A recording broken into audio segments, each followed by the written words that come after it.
जनी झका माए काला कातावाए पियावा जनी झका माए काला कातावाए पियावा अपन कनिया के साथे अपन रानिया के साथे घर रह जाना हो रह जाना हो। गाँव के कमाइया से खाना वो नहीं जुटो है गाँव के कमाइया से खाना वो नहीं जुटो। कैसे सोनावा के हार कैसे झुमका तोहार हम कीन देबोगे कीन देबोगे।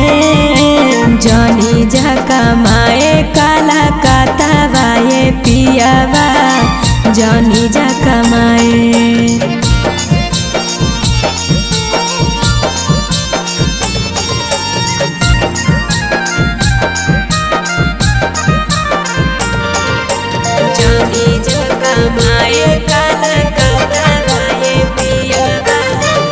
ससुर भसुर नहीं घर में छोटा का देवारावा कैसे के रहबई हमारा लगे बड़ी डरावा।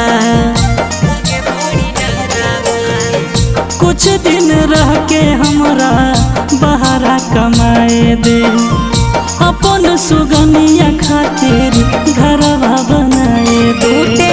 दुख के पहाड़ पड़े विपत हजार संगी रही जाना हो रही जाना हो।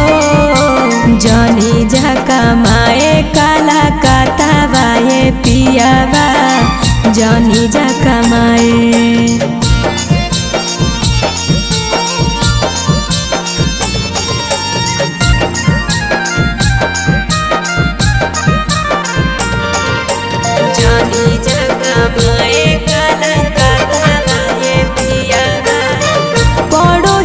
पैया तोहर काली चरण हो कैसे बतैयो आशीष लगे नहीं मन हो।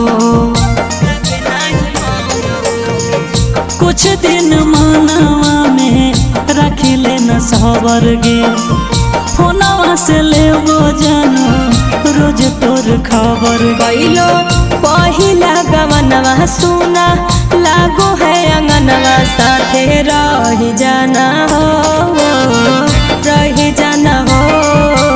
जनी झका माए काला कातावाए पियावा जनी झका माए।